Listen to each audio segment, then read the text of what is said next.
Assalamualaikum warahmatullahi wabarakatuh. Salam sejahtera bagi kita semua. Perkenalkan, nama saya Rasimlani dengan NIM 22042293. Pada video kali ini saya akan mempresentasikan hasil KKL mandiri saya di mata kuliah Administrasi Kependudukan dan Lingkungan Hidup, yang mana dosen pengampunya yaitu Bapak Adel Mubarak, SIP MSI. Saya berasal dari kelompok 3 dengan judul Analisis Efektivitas Program Edukasi Lingkungan oleh Dinas Lingkungan Hidup Provinsi Sumatera Barat.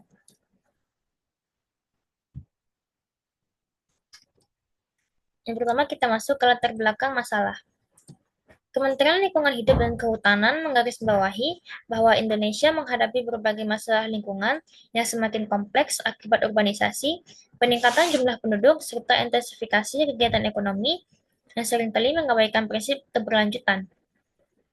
Masalah lingkungan ini meliputi pencemaran air, deforestasi, degradasi tanah, polusi udara, dan penanganan sampah yang tidak efektif. Dalam konteks Provinsi Sumbar, tantangan lingkungan meliputi berbagai isu kritis seperti pencemaran sungai akibat limbah, penumpukan sampah di kawasan perkotaan, serta penurunan luas ruang terbuka hijau. Melalui Dinas Lingkungan Hidup, Provinsi Sumatera Barat telah berupaya mengatasi permasalahan ini dengan meluncurkan berbagai program edukasi lingkungan yang bertujuan meningkatkan kesadaran dan perubahan perilaku masyarakat dalam menjaga kelestarian lingkungan hidup. Program edukasi tersebut meliputi sosialisasi, penyuluhan, seminar, pelatihan, dan kampanye lingkungan yang menyasar berbagai kelompok sasaran. Kemudian ada 5 rumusan masalah. Yang pertama, apa strategi utama yang digunakan oleh Dinas Lingkungan Hidup dalam menyusun dan menjalankan program edukasi lingkungan, serta bagaimana program ini diadaptasi untuk menjangkau lapisan masyarakat. Dan yang kedua, bagaimana indikator atau tolak ukur yang digunakan untuk menilai keberhasilan program ini dalam meningkatkan kesadaran masyarakat terhadap isu lingkungan baik jangka panjang maupun pendek. Kemudian yang ketiga, apa saja kendala terbesar yang dihadapi selama pelaksanaan program ini, baik dari segi sumber daya, partisipasi masyarakat, atau tantangan lain, dan bagaimana solusi yang diberikan. Dan yang keempat, apakah Dinas Lingkungan Hidup Provinsi Sumbar dapat membagikan contoh konkret perubahan perilaku masyarakat yang dirasakan dari program ini. Kemudian yang kelima, untuk melihat hasil yang telah dicapai sejauh ini, langkah apa yang direncanakan untuk ke depannya. Dan manfaat penelitiannya itu untuk mengetahui strategi utama yang digunakan DLH dalam menyusun dan menjalankan program edukasi lingkungan. Yang kedua, untuk mengetahui bagaimana bentuk indikator atau tolak ukur yang digunakan. Yang ketiga, untuk mengetahui apa saja kendala terbesar dan solusi.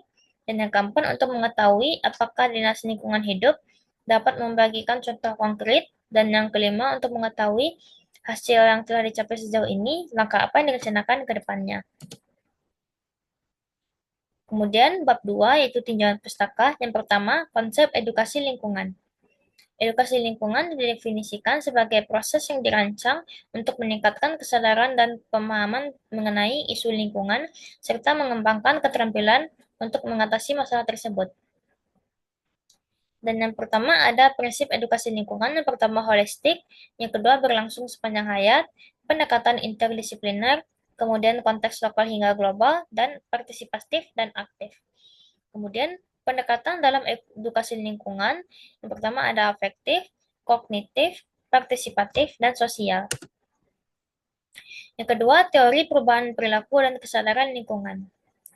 Teori perubahan perilaku dalam konteks lingkungan, perubahan mendukung kelestarian lingkungan tidak hanya membutuhkan pengetahuan, tetapi juga komitmen emosional dan kemampuan untuk bertindak. Beberapa teori perilaku yang relevan. Yang pertama, Theory of Planned Behavior, dan yang kedua, model pembelajaran sosial. Yang kedua, kesadaran lingkungan, yang melibatkan kemampuan individu untuk mengenali dan memahami masalah lingkungan serta motivasi untuk melakukan tindakan. Kemudian kita masuk ke faktor yang mempengaruhi perubahan perilaku lingkungan. Yang pertama ada pengetahuan dan edukasi, norma sosial, insentif dan penghargaan, kemudian pengalaman langsung. Yang ketiga, efektivitas program edukasi lingkungan. Menurut Undang-Undang Nomor 32 Tahun 2009, lingkungan hidup adalah masalah yang kompleks sehingga setiap bagian masyarakat memiliki peran dan tanggung jawab yang sama dalam menangani masalah tersebut. Sekolah adalah lembaga pendukung masyarakat yang memiliki tanggung jawab untuk memberitahu generasi muda untuk pentingnya menjaga lingkungan. Pendidikan lingkungan sekolah atau PLH merupakan cara yang penting untuk mengurangi kerusakan lingkungan hidup, yang merupakan cara penting untuk menghasilkan sumber daya manusia yang dapat menerapkan prinsip pembangunan berkelanjutan dan menanamkan rasa cinta lingkungan sejak kecil. Program Adiwiyata ditujukan untuk sekolah di berbagai tingkat, dan kemudian pemerintah memberikan penghargaan kepada sekolah yang telah berhasil membangun sekolah yang berwawasan lingkungan.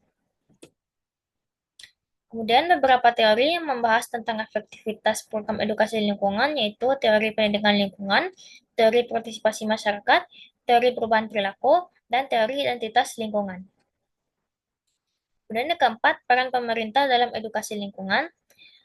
Yang pertama, membuat dan mengembangkan kebijakan terkait lingkungan hidup, kemudian menyusun aturan mengenai penyediaan alokasi, penggunaan dan pengelolaan lingkungan hidup, kemudian mengatur peraturan hukum dan hubungan hukum antara individu dan subjek hukum lain, kemudian mengawasi kegiatan yang berpotensi memiliki dampak sosial, dan mencari sumber pendanaan.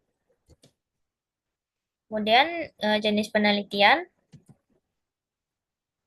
Jenis penelitian ini menggunakan metode deskriptif. Kemudian lokasi penelitiannya di Dinas Lingkungan Hidup Provinsi Sumatera Barat, dan teknik dan pengumpulan data yang pertama dengan observasi, kemudian wawancara dengan narasumber, kemudian studi dokumentasi, dan pengumpulan data. Kemudian kita masuk ke profil organisasi. Dinas Lingkungan Hidup merupakan lembaga yang bertanggung jawab dalam mengelola dan melestarikan lingkungan hidup di wilayah tersebut, yang dipimpin oleh Tasliatul Fuadi, SHUT, MH, yang berkomitmen untuk menjaga kualitas lingkungan dan mengimplementasikan berbagai program perlindungan lingkungan yang efektif. DLH memiliki 4 bidang kerja utama. Yang pertama, bidang pengelolaan sampah LB3 dan peningkatan kapasitas yang dipimpin oleh Bapak Boy Martin SH MSI, yang bertugas mengkoordinasi program pengelolaan sampah dan peningkatan kapasitas fasilitas pengolah sampah. Dan yang kedua, bidang tata lingkungan yang dipimpin oleh Insinyur Yosmi Yusra SCMSI yang berfokus pada kepengamanan dan penggunaan ruang. Kemudian bidang pengendalian pencemaran dan kerusakan yang dipimpin oleh Bapak Teguh Arifianto ST yang bertugas mengantisipasi dan mengatasi pencemaran lingkungan. Kemudian unit pelaksanaan teknis atau UPT laboratorium lingkungan yang dipimpin oleh Bapak Dasril SPMSI yang bertugas melakukan analisis laboratorium untuk mengevaluasi kualitas air dan udara. Menurut Perda Nomor 8 Tahun 2016 tentang pembentukan dan susunan perangkat daerah Provinsi Sumbar, dinas ini bertugas melaksanakan urusan pemerintahan daerah bidang lingkungan hidup yang mencakup pengelolaan sampah, pengendalian pencemaran, dan konservasi sumber daya alam. Kemudian menurut Peraturan Gubernur Nomor 78 Tahun 2016, tugas dan fungsi serta tata kerja dinas daerah, DLH juga memiliki sekretariat yang dipimpin oleh seorang sekretaris. Untuk meningkatkan efektivitas operasional, DLH juga memiliki 2 unit pelaksanaan teknis daerah atau UPTD, yaitu UPTD Persampahan dan Laboratorium. Kemudian visi dan misi DLH, visinya terwujudnya Sumatera Barat Madani yang unggul dan berkelanjutan. Kemudian misinya meningkatkan pembangunan infrastruktur yang berkeadilan dan berkelanjutan. Tupoksi Dinas Lingkungan Hidup, yang pertama tugas pokok, yaitu membantu gubernur melaksanakan urusan pemerintahan di bidang lingkungan hidup yang menjadi kewenangan daerah serta tugas pembantuan yang ditugaskan kepada daerah. Kemudian fungsinya yang pertama penyelenggaraan perumusan kebijakan, yang kedua penyelenggaraan kebijakan teknis di bidang lingkungan hidup, yang ketiga penyelenggaraan administrasi dinas, keempat penyelenggaraan evaluasi dan pelaporan di bidang lingkungan hidup, dan yang kelima pelaksanaan fungsi lain yang diberikan pimpinan. Kemudian ini adalah struktur organisasinya. Kemudian peta jabatan. Kemudian kita masuk ke inti dan hasil dan pembahasan. Yang pertama, strategi yang digunakan oleh Dinas Lingkungan Hidup dalam menyusun dan menjalankan program edukasi lingkungan, serta bagaimana program ini diadaptasi untuk menjangkau berbagai lapisan masyarakat. DLH Provinsi Sumbar menerapkan pendekatan strategis dalam menyusun dan menjalankan program edukasi lingkungan yang melibatkan koordinasi kebijakan lintas kabupaten kota yang mengingat karena DLH Provinsi tidak memiliki kewenangan langsung untuk terjun ke lapangan. Kemudian dilakukan kolaborasi sebagai fasilitator yang menghubungkan kebijakan tingkat provinsi dan pelaksanaan tingkat kabupaten kota. Kemudian DLH juga berupaya untuk memasukkan materi lingkungan ke dalam kurikulum sekolah. Dengan cara ini, kesadaran lingkungan dapat ditanamkan sejak dini kepada anak-anak. Dan yang kedua, indikator atau tolak ukur yang digunakan untuk menilai keberhasilan program edukasi dalam meningkatkan kesadaran masyarakat terhadap isu lingkungan baik jangka panjang maupun jangka pendek. Bapak Muhammad Siddiq menjelaskan bahwa salah satu indikator yang digunakan berasal dari aplikasi SIPSN atau Sistem Informasi Pengelolaan Sampah Nasional yang menyediakan data mengenai jumlah timbunan sampah dari berbagai kabupaten kota di Sumbar sejak tahun 2019 hingga 2023. Namun, Bapak Muhammad Siddiq juga mengakui bahwa meskipun aplikasi SPSN menunjukkan peningkatan jumlah sampah dari tahun ke tahun, ini tidak terlepas dari pertumbuhan jumlah penduduknya juga semakin meningkat. Kemudian DLH Provinsi memiliki dua fokus utama dalam pengelolaan sampah, yaitu penanganan dan pengurangan.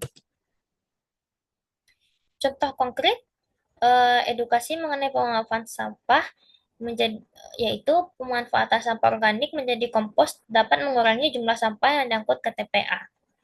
Kemudian, sosialisasi dan kampanye pengurangan sampah di Sumbar merupakan sumber solusi yang sangat penting untuk meningkatkan kesadaran masyarakat.